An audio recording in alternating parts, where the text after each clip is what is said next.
So having now heard two excellent talks on the topic of macromolecular quality control, we're going to zoom out a little bit, but still stay within the confines of a cell. And we'll hear two exciting talks on the topic of organelle quality control. So our first talk is from Patrick Lusk, whose research group at Yale studies the cell biology of the nucleus. Professor Lusk today is going to tell us about molecular mechanisms that surveil the nuclear envelope to ensure its integrity. Professor Lusk, take it away. So thanks so much to the organizers. What a great symposium. It's really a thoughtful, very thoughtful lineup of speakers. And I have to say, I'm quite honored to be part of this really impressive group. So I hope I will continue the trend of fantastic talks. I'm going to talk to you, as Russ just said, about mechanisms that protect the integrity of the nuclear compartment. And I think we have this idea, certainly I had this idea many years ago that organelles or these very stable, immutable, or structures that were key to maintaining compartmentalization. Of course, that's what they are. But it's become clear, I think, in many different scenarios that actually some organelles actually lose their compartmentalization, and they are environmental stresses, as was just discussed, that can lead to the loss of nuclear compartmentalization of many organelles, including the nucleus. And it turns out the cells actually have mechanisms to respond and actually fix these problems. So just to put everybody in context of where we're talking about in the cell, this is a zoom up of the nuclear envelope. The nucleus is here at the bottom, which of course houses the genome. And the nucleus is compartmentalized by essentially a double membrane system that consists of an outer nuclear membrane, which is contiguous with the endoplasmic reticulum, which is further contiguous across this pore membrane, where nuclear pore complexes are inserted, with the inner nuclear membrane. And this is a membrane that has specific integral inner nuclear membrane proteins. The ones that we're going to be talking about today are of the LEM family, LAP2-MRMAN1 family. I'm going to talk a lot about a protein called HEH1, which in mammalian cells is called LEM2. These proteins interface with the genome. They interface in mammalian cells and metazoans with the nuclear lamins, which provide rigidity to the nucleus. And they play roles organized in the genome. And as I talk about today, they actually play key roles in actually ensuring in scenarios in which there are defects to the compartment that compartment is repaired. And so the compartment itself is established then by the impermeability of the two membranes of the nuclear envelope, but also, of course, the function of nuclear pore complexes. And nuclear pore complexes are massive protein assemblies. They're 100 megadaltons in size in human cells, about 50 megadaltons in size in yeast cells, where the majority of the work I'm going to talk to you about today. They're made up of the same 30 proteins in multiple copies. So such a yeast nuclear pore is made up of about 500 proteins. A human one is made up of 1,000 proteins. And what they do is they establish a diffusion barrier to macromolecules of a certain size. And they allow the selective transport of cargo molecules that have nuclear localization signals or nuclear export signals to get them out. And by doing this, they establish the biochemical segregation of the nucleus in the cytoplasm. And so it goes without saying that any perturbations that impact either nuclear pore complexes or the nuclear envelope membranes are detrimental to the cell. This is sort of intuitive, but of course, there's many diseases now that where there's been very interesting correlations and sometimes even causation linked to losses of nuclear compartmentalization, either through the rupture of the nuclear membranes, for example, in cancer cells, and also in some of these laminopathies, which are diseases associated with mutations in the lamin proteins. It's also known that nuclear pore complexes can accumulate damage with age. And there's really interesting relationships emerging between C9orf ALS and the nuclear transport machinery in general, and even injury to nuclear pore complexes. Another example is this disease called early onset dystonia, which is actually a neurodevelopment disorder. And its hallmark cellular feature is actually the formation of these blebs or herniations over defectively forming nuclear pores. And I'm going to return to this kind of phenotype throughout the talk, and I'll show you some pictures of what I mean by that in a second. So because of this sort of relationship between the importance of keeping a compartment together and the idea that maybe the compartments actually can rupture, or there can be the perturbations that impact the compartment, we started to ask the question many years ago now, what are the quality control mechanisms that ensure the integrity of the nuclear envelope barrier? Okay. And our approach to this was actually exploring a fundamental process, that of assembling a nuclear pore complex. Okay.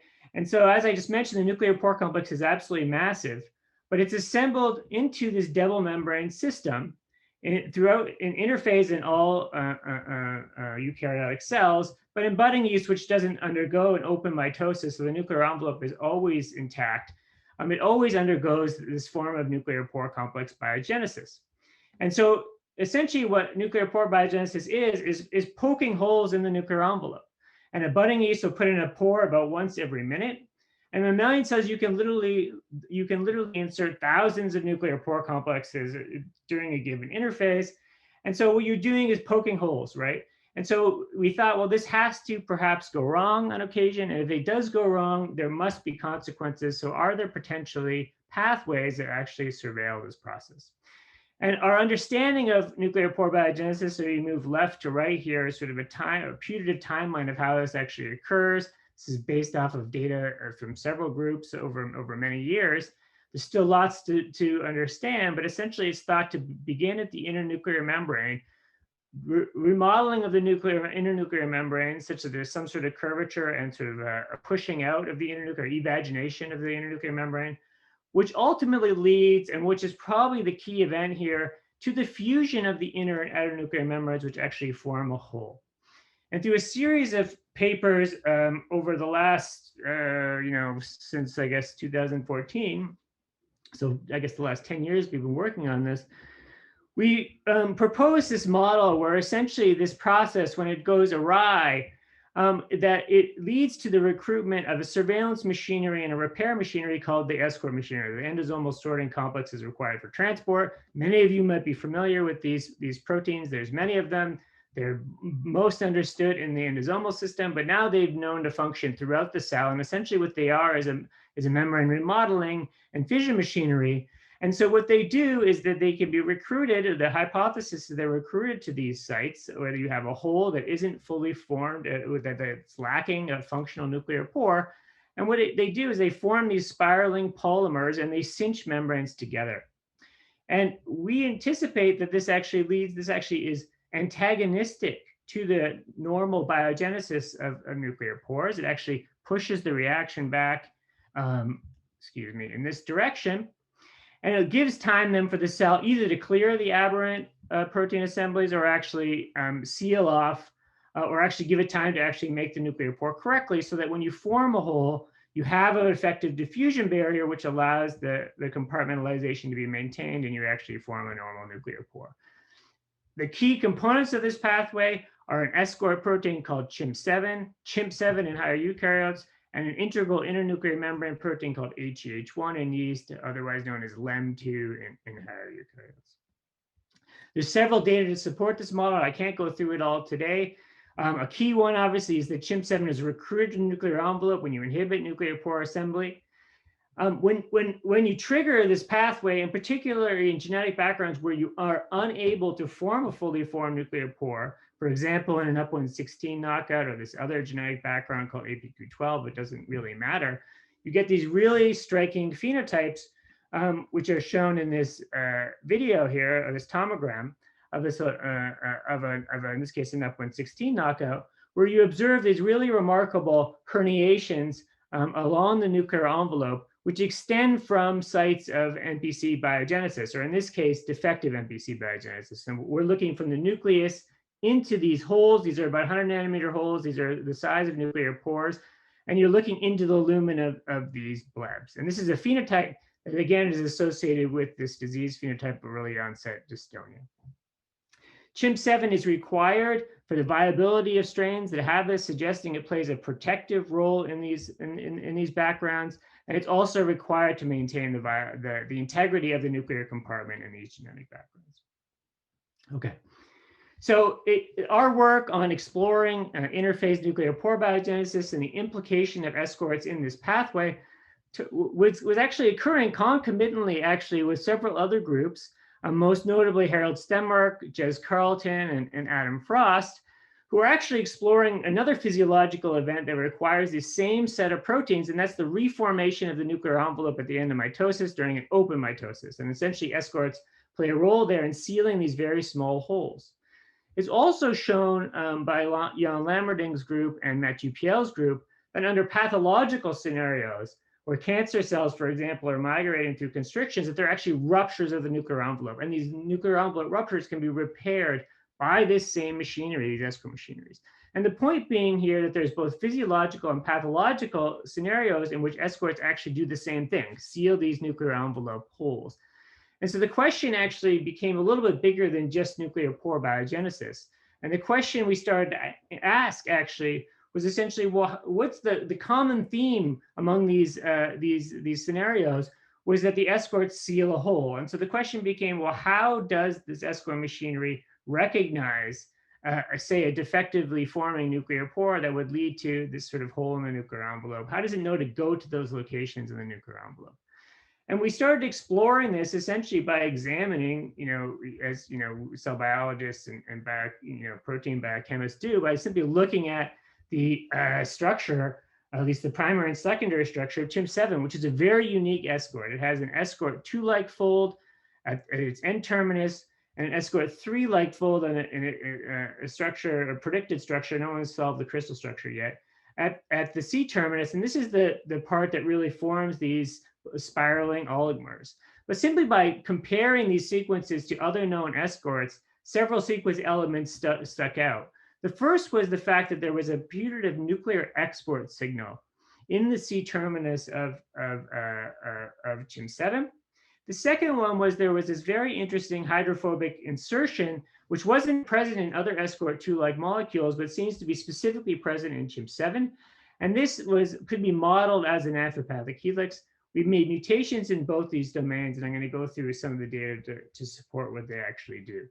The first we're going to focus on is this nuclear export signal. And we kind of had a clue that there was a nuclear export signal simply by looking at the distribution of CHIM7, in this case, a GFP tag version, and these are yeast cells. This is actually inverted fluorescence. So the black is actually the localization of CHIM7 GFP. And it's predominantly throughout the cytosol, but you can see it's excluded from vacuoles and also the nucleus. Okay, and when a protein as small as CHIM7 should actually be able to diffuse into the nucleus, is actually restricted from the nucleoplasm, that suggests the presence of a nuclear export signal. And in fact, that was the case. We can make those mutations that I showed you, but we can also treat cells with leptomycin B, which inhibits the major export factor EXPO1 or CRIM1. And you can see when you do that, you see a pretty dramatic redistribution of CHIM7 is no longer just in the cytoplasm, but you can actually see it faintly along the nuclear envelope, and most strikingly in these bright accumulations, okay, right along the nuclear envelope, these focal accumulations here and here. When we look at these at the ultrastructural level using correlative light-EM, it makes these really striking intranuclear membrane expansions, these sort of fenestrated internuclear membrane expansions. We actually, these holes here are about 50 nanometers in size, very similar to probably what an escort polymer would like. It's important to note that this is probably an aberrant structure. There's nothing physiological about this. You want to keep the protein out of the nucleus so it doesn't actually form this, but nonetheless, it's likely informing something physiological when you're triggering this pathway. We know that this structure requires binding to the internuclear membrane protein AGH1, because if you knock this out, you no longer see those focal accumulations. But what was surprising actually was that despite the fact that this is the only known binding partner of CHIM7 that we've really been able to find, you can still see in this scenario, when you treat cells with leptomycin B, you let CHIM7 in, it still is able to bind to the internuclear membrane, although it doesn't activate into these focal accumulations. And so we became very interested in understanding what was this second binding activity. As you can probably predict from my preamble, we think it has to do with this amphipathic helix. We can actually make mutations now in these tryptophan residues. For example, we do this same experiment. Now we're looking at a mutant of CHIM7, where we just made these targeted point mutations. And you can see that normally it's again excluded from the nucleus, but when we treat cells with leptomycin B, it now gets in the nucleus. So here's the nucleus here, but it doesn't bind to the membranes anymore. This is in contrast to another mutations in charge residues where you can see it still localizes like the wild type protein. Okay, so that means there's two activities that confer binding of CHIM7 to the internuclear membrane, one of which bound to HH1s leads to the activation of the protein, and another one we're still trying to figure out exactly what it does and why it actually has some specificity to the internuclear membrane. And the logical conclusion was because it was an amphipathic helix, or likely amphipathic helix, it may have some specificity to binding to specific lipids.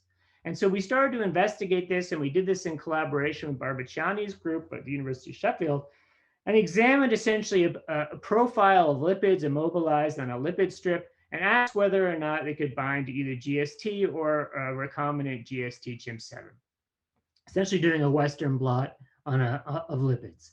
And you can see very clearly that while GST really doesn't bind any lipids with any specificity, CHIM7 had some preference for anionic lipids, but most specifically to this here, which is phosphatidic acid, and actually even more strikingly to cardiolipin. But cardiolipin is, of course, a lipid that's specific for the mitochondria, for the internuclear membrane, the inner membrane of mitochondria. So this PA was clearly the more interesting candidate here, although cardiolipin is actually two PAs in tandem, so that's probably the same data. Those lipid strips are not physiological sort of representations of membrane bilayers, so one has to be careful with over-interpreting those data. We did do better experiments, but we essentially tested whether or not CHIM7 could bind to liposomes, which we generated with very specific lipid compositions. We can essentially incubate recombinant CHIM7 with liposomes of different composition. We put them at the bottom of a Nikodim's grate and we ultracentrifuge. And essentially, since fat floats, you can collect these floated liposomes and monitor essentially if there's proteins, in this case CHIM7, associated with them. And gratifyingly, as you increase the percentage of PA in these liposomes from 0 to 25%, you can see a commensurate increase of CHIM7 binding. This was not solely due to charge, because if we use a similar charge lipid at 25%, you do have binding, but it's less than PA on its own. It also has less to do with the shape of the lipid. PA is a very cone-shaped lipid. PE is similarly cone-shaped, and it doesn't confer the same level of specific binding. So this suggests that CHIM7 specifically binds to at least PA-rich membranes. We can also show that it has some preference for membrane curvature. That's shown here. So we do the same experiment, but we change the diameter of the liposomes from flat, essentially flat liposomes, to ones that are highly curved. And you can see that CHIM7 has a higher affinity for highly curved membranes, suggesting that in addition to PA, it really likes membranes of high curvature. We can map this binding to this hydrophobic helix by again making these targeted mutations in these tryptophans, and we can do this assay, and you can see it reduces the binding here. We can also show that it reduces the binding in vivo, again using our orthologous experiment. In this case, what we've done is we've looked at the localization of endogenous CHIM7 in a PA1 knockout. This is the lipin ortholog, so this leads to the increasing the cellular levels of PA, and this leads to really dramatic morphological changes to the nuclear envelope. But of note here is CHIM7 really gloms on then to these PA-rich membranes. And you can break that interaction by, again, introducing these mutations where you no longer see the recruitment to these membranes. Further, of course, it's functional. So we can look at this APQ12 knockout. This is this MPC defective strain where you have these herniations forming that require CHIM7 for a robust growth. If we take this strain and we introduce in the wild type CHIM7, it can complement the growth of the double knockout. This mutation now in these tryptophan residues cannot complement, whereas if you do make other mutations that don't influence the targeting or the function of the protein, you can see that it complements just fine. Okay. So these data then raise the possibility that there were actually potentially changes to PA metabolism that and to local PA concentration in strains in which we knew we required the activation of this pathway. For example, in the SNP116 knockout where you had these really dramatic herniations. And so we took advantage, and so we really wanted to monitor directly, could we see changes in phosphatidic acid? And so we took advantage of a sensor that was actually developed by Alvin Kohler's group. He actually put an NLS on a PA sensor tag with mCherry. He used the NLS so he could specifically interrogate PA at the internuclear membrane. And so at the non-herniation forming temperature of about 23 degrees, the sensor is in the nucleoplasm, here, here, and here, but it doesn't accumulate along the nuclear envelope because there's very low levels of PA under normal conditions.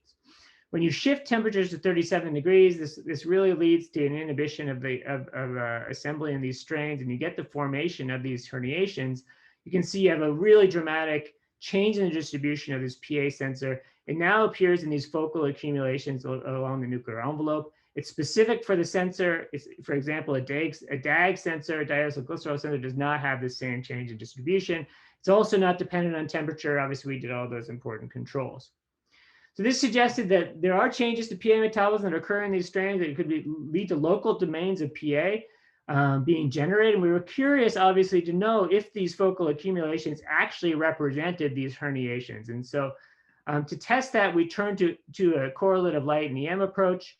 So here what you're looking at is actually a fluorescent micrograph in green of actually the PA sensor. So these are these focal accumulations, and we've overlaid that now on an electron micrograph of the same cell. And when you correlate the images, you can see that these focal accumulations really appear at the periphery at the nucleus and actually sort of even protruding in the cytoplasm. And indeed, if you look closely here, you can see that these correspond beautifully to the location of these herniations. So we suggest that the PA sensor is accumulating in them. And by inference, we suggest that PA is actually locally accumulating in these structures. Okay, so in my final 30 seconds here, what is our working model? So how has this system actually worked? So the first thing is that the nuclear export signal, what it's actually doing is it's setting up a poised system, okay? So it means that CHIMP7 is normally cytosolic, and it's kept in the cytoplasm in normal cells when there's no perturbation to the system.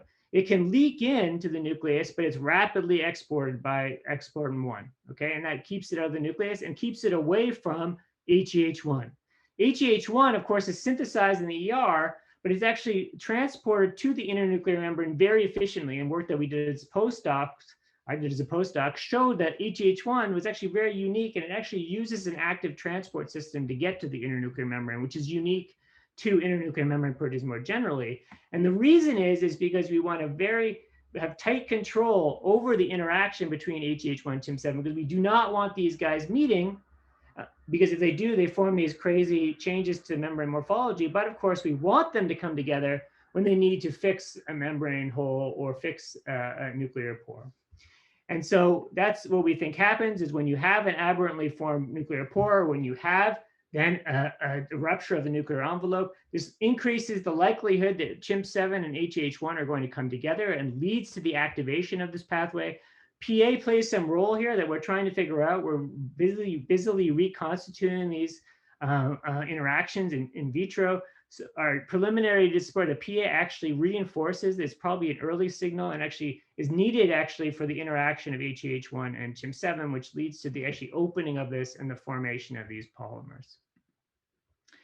Okay, with that, I'm going to take questions. I just, of course, want to thank the people who did the work. This project was initiated by Brant Webster, a very talented student, followed up by another talented student, David Thaler, who did all the work on the NESs and the amphipathic helix with support from several members of the group, collaborators, Barbara Ciani, and we did some early EM with Martin Beck and EMBL in Heidelberg, funding, and of course, everyone else in lab. This is our first post-COVID gathering. Last weekend, we all got together with that mass, and it was really a wonderful time. So with that, I'm happy to take any questions.